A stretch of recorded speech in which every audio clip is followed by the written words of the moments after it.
राधे राधे। जय श्री कृष्णा। श्री राधा रानी की कृपा से हम भक्तों के पावन चरित्रों को श्रवण पान कर रहे थे।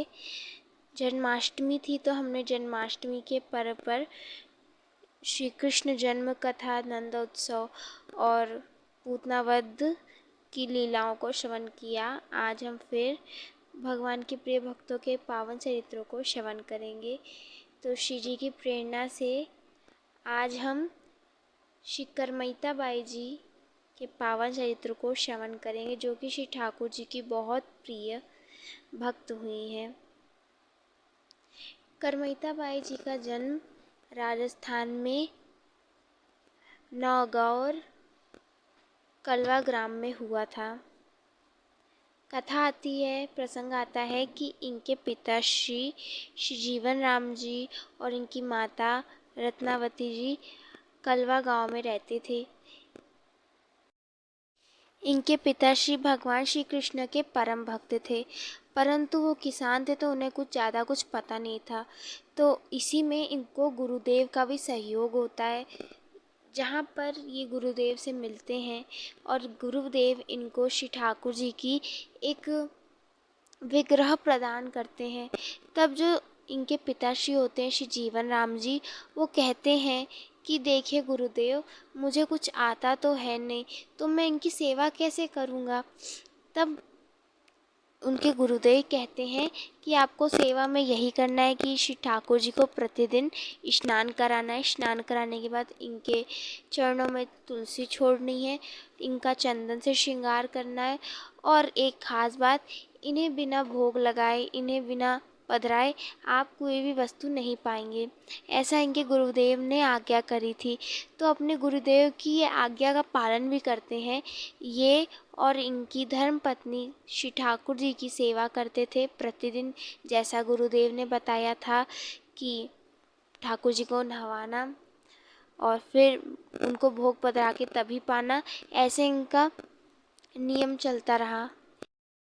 परंतु इनके जीवन में एक ही दुख था, वह था कि इनके जीवन में संतान नहीं थी। इनके पास कोई भी संतान नहीं थी। ये ठाकुर जी से आग्रह तो नहीं करते थे, परंतु दुख बताते थे कि हे नाथ, मेरे पास संतान नहीं, अगर नहीं है तो मुझे भी कोई दिक्कत नहीं, आप जब कृपा करेंगे तो सब ही हो जाएगा। श्री ठाकुर जी के भरोसे सब छोड़ दिया था। तो एक बार समय आता है जहाँ पर इनके गांव में, कलवा गांव में बहुत भीषण अकाल पड़ा। बारिश ही नहीं हो रही थी, बहुत अकाल पड़ा। तो वहाँ पर लोगों के पास खाने पीने को भी कुछ नहीं था। उन्हीं के बीच में इनको एक पता चलता है कि जो इनकी धर्म पत्नी है वह गर्भवती है, यानी श्री कर्मा बाई जी रत्नी देवी जी के गर्भ में श्री करमैती बाई जी आती हैं। यह बात सुन श्री जीवन राम जी बड़े प्रसन्न हुए कि उनके जल्द ही संतान होने वाली है। ऐसे अकाली पड़ रहा था। भाद्रपद का महीना था, रक्षाबंधन का दूसरा दिन था, भाद्रपद की परिवा थी। उसी दिन श्री करमैती बाई जी प्रकट होती हैं, और जहाँ इतने दिनों से अकाल पड़ रहा था वहीं पर एक भगवान के भक्त ने जन्म लिया। तो उसी दिन, उस रात्रि को मूसलधार बारिश होती है, जहाँ से जो पूरा गांव था, कलवा गांव, वो हरा भरा हो जाता है। एक भगवान का भक्त जब जन्म लेता है तो हर तरफ हरियाली हो ही जाती है। इस प्रकार श्री करमैती बाई जी का जन्म होता है। तो ऐसे कर्मा बाई जी का जन्म होता है। उनके माता पिता को बड़ी प्रसन्नता होती है कि इतने दिनों के बाद हमें संतान प्राप्ति हुई है। इसी प्रकार 40 दिन तक उनका जात कर्म करते हैं। जब शिशु जन्म लेता है तो माता पिता आदि आदि संस्कार जो होते हैं वो सारे संस्कार करते हैं, अन्नप्राशन आदि आदि कार्य करवाते हैं। फिर श्री कर्मा बाई जी धीरे धीरे बड़ी हो रही हैं। वो प्रतिदिन अपने माता पिता की हर क्रिया को देखती थी। वह देखती थी कि उनकी माँ सवेरे सवेरे उठती हैं, भोग लगाती हैं, मतलब भोग पकाती हैं। फिर उनके पिताजी श्री ठाकुर जी का सेवा करते हैं, उनका श्रृंगार करते हैं। फिर उनको जो माँ भोग लगाई रहती है उसी भोग को पिताश्री श्री ठाकुर जी को भोग लगाते हैं। फिर घर में सारे व्यक्ति पाते हैं। वो यह सब कार्य अपने माता पिता की देखती रहती थी कि मेरे माता पिता क्या क्या करते हैं। ऐसे बचपन से वो देख रही थी। अब क्या होता है, कर्मा बाई जी थी 5-6 वर्ष की, 5-6 वर्ष की थी, बहुत छोटी सी कन्या। क्या हुआ, एक बार उनके पिताजी और माताजी को बहुत काम के कारण बाहर जाना पड़ा। कार्य यह था कि किसी की उनके रिश्तेदारी में मृत्यु हो गई थी और मृत्यु में उन दोनों को जाना था, माता पिता दोनों को जाना था। अब दिक्कत ये आ गई कि सुबेरा का भोग लग चुका है, लेकिन दोपहर में श्री ठाकुर जी को भोग कौन लगाएगा, क्योंकि कर्मा बाई जी इतनी छोटी, वो श्री ठाकुर जी को कैसे भोग लगाएंगी। सब चिंता में पड़ गए कि ठाकुर जी को भोग कैसे पधराया जाएगा। तभी कर्मा बाई जी ने जब अपने पिता के मुख पे, माता जी के मुख पे ऐसी उदासीनता देखी, तो वे पूछी, क्या हुआ पिताश्री, क्या आपकी सेवा करूं।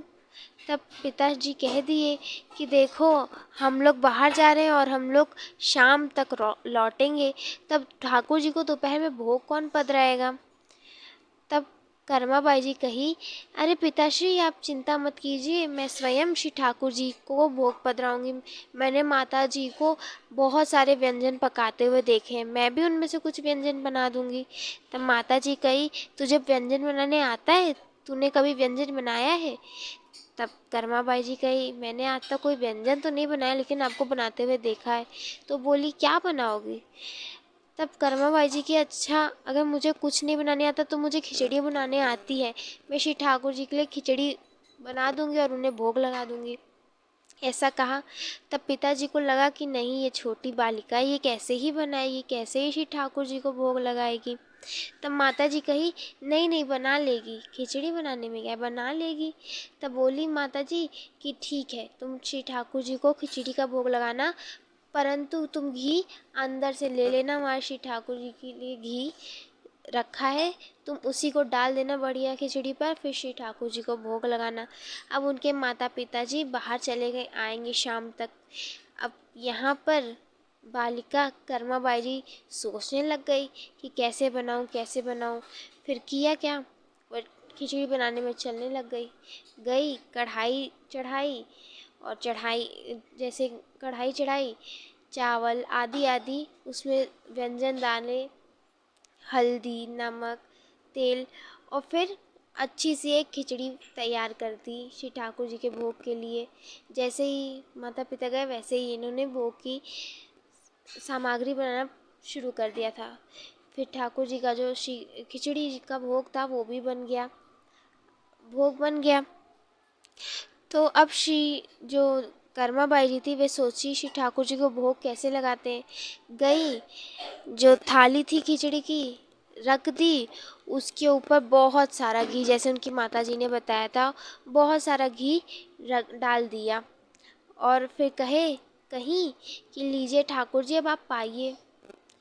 अब बैठी थी सामने, ठाकुर जी तो हिलडोल नहीं रहे, विग्रह स्वरूप में हिलडोल नहीं रहे। उन्हें लगा कि श्री ठाकुर जी भोग क्यों नहीं पा रहे हैं।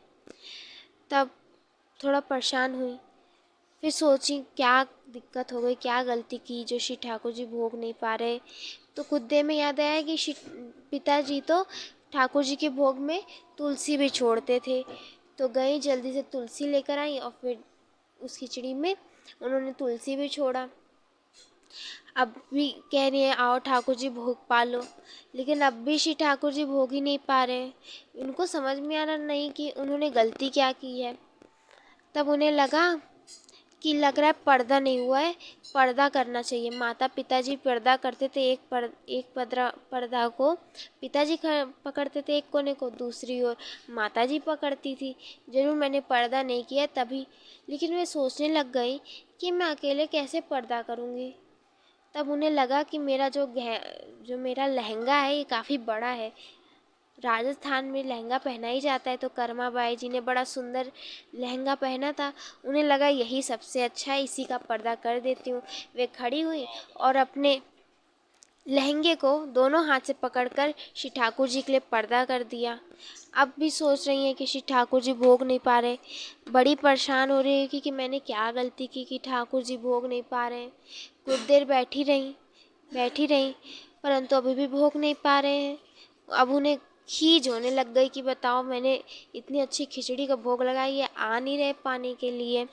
फिर यहाँ पे कर्मा बाई जी ने एक पद गाया है, जो कि उनका पद हुआ है जब जहाँ पर श्री ठाकुर जी उनकी भोग को पा नहीं रहे थे। थाली भर कर लाए रे खींचड़ो, ऊपर घी की बाट की, जीमो मारो शाम घड़ी, जिमावे बेटी जाट की। बाबो मारो गाँव गयो है, ना जाने कद आवे लो, ऊके भरोसे बैठे रहो, तो भूखे ही रह जावे लो। यहाँ पर बड़ी भोली होकर कर्मा बाई जी कहती हैं कि मैं आपके लिए थाली भर के खींचड़ो लायो, ऊपर भी उसके घी लेकर आई हूँ। हे मेरे श्याम, इसे पा लो। मैं जाट की बेटी हूँ, अगर अभी आपने इसे नहीं पाया तो बाबा तो बड़े देर से आएंगे, वो तो गांव गए हैं, इसलिए उनके भरोसे मत बैठो। उनके भरोसे बैठे रहोगे तो भूखे ही रह जाओगे। आज जिमाऊं तेने रे खींचड़ो, काल राबड़ी छाछ की, जिमो मारो शाम घड़ी, जिमावे बेटी जात की। इस प्रकार वे सोच रही हैं कि क्यों श्री ठाकुर जी पा नहीं रहे, क्यों नहीं पा रहे। तब उन्हें लगा कि मैं शायद इधर खड़ी हूँ, मेरे सामने खाने में ये लजा रहे हैं, तो वे थोड़े दूर चली गई। फिर अब बच्ची तो उन्हें समझ में आ नहीं रहा, तो वे फिर आती, फिर देखती श्री ठाकुर जी थाली ख़त्म ही नहीं किए रहते, पाते ही नहीं। बार बार मंदिर न जड़ती, बार बार मैं खोलती, कैया कोई नी जी मेरे मोहन, कर दी दो बोलती। बार बार वो मंदिर में जा जाकर देख रही हैं, देख रही हैं कि मोहन ने खाया कि नहीं खाया। मोहन ने इसे देख रही हैं। तू जी में तो जड़ में जीमू, मानो ना कोई लाट की, जीमो मारो शाम घड़ी, जी मावे बेटी जाट की।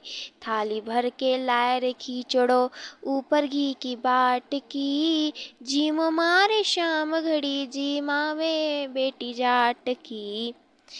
अब उन्हें लगा कि मैंने पर्दा करना भूल दिया, तो पर्दो भूल गई सांवरियो, पर्दो फेर लगायो जी, सा पर्दो की ओट बैठ के, शाम खिचड़ो खायो जी।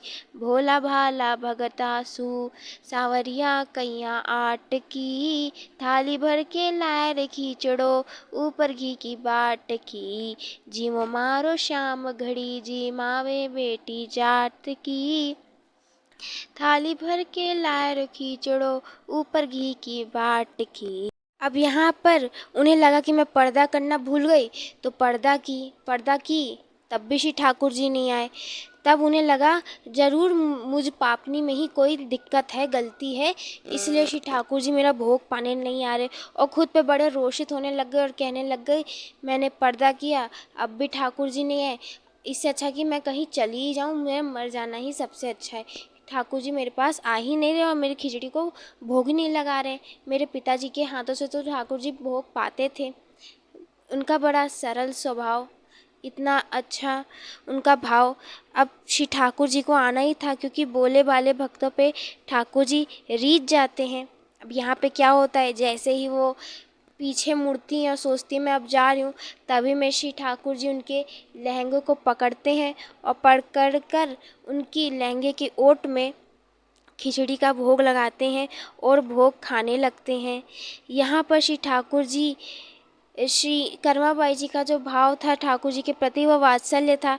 तो माँ स्वरूप में कर्मा बाई जी श्री ठाकुर जी को भोग देख रही है कि कैसे श्री ठाकुर जी ओटे में, उनके लहंगे के ओट में जाकर भोग पा रहे हैं।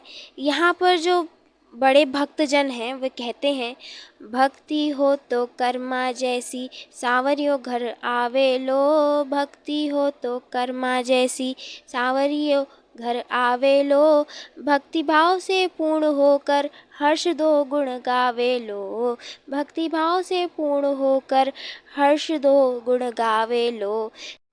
साचो प्रेम प्रभु से हो तो मूरत बोल काठ की, थाली भर के लाए रे खींचड़ो ऊपर घी की बाट की, थाली भर के लाए रे खींचड़ो ऊपर घी की बाट की।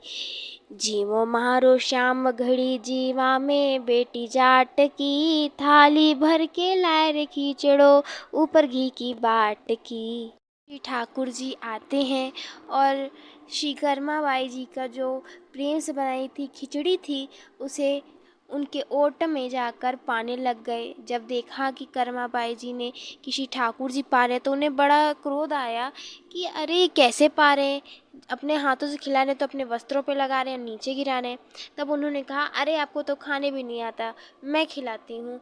तब माँ अपने लाला को खिलाना शुरू करती हैं और कर्मा बाई जी एक एक कौर लेके श्री ठाकुर जी के मुख में डाल रही हैं। अब यहाँ पे खिचड़ी तो थोड़ी थी परंतु प्रेम ऐसा था कि खिचड़ी ख़त्म ही नहीं हो रही। अब पवा रहे, तब ठाकुर जी कहे कि माँ अब मेरा पेट भर गया है, कर्मा मुझसे नहीं खाया जाएगा। तब कहीं अच्छा चलो मैं तुम्हारे हाथ धोवा देती हूँ। तब ठाकुर जी कहे नहीं नहीं पहले तू पा फिर मैं हाथ धो लूँगा। तब क्या ही था, अभी तक तो कर्मा बाई जी श्री ठाकुर जी को भोग लगा रही थी, खिला रही थी अपने हाथों से। अब यहाँ पे श्री ठाकुर जी अपने हाथों से कर्मा बाई जी को बड़ा सुंदर तरीके से भोग खिलाते हैं। यहाँ पर दोनों लोगों ने बड़े सुंदर से खिचड़ी के भोग को पाया और श्री ठाकुर जी ने पाया और ऐसे ऐसे पाया। फिर आगे की लीला को हम कल श्रवण करेंगे। आगे जब श्राद्ध जी के समय में इनके माता पिता जी घर लौटते हैं, फिर इनसे पूछते हैं ठाकुर जी को भोग लगा तब ये क्या उत्तर देती हैं, इसे हम कल देखेंगे। श्री जी की कृपा से आज ने हमने यहीं तक श्रवण किया। ऐसी कृपा होती रहे और हम भक्तों के पावन चरित्रों को श्रवण करते रहे। अभी हम यहीं विराम देते हैं। तब तक के लिए आप सभी भक्तों को राधे राधे, जय श्री कृष्ण।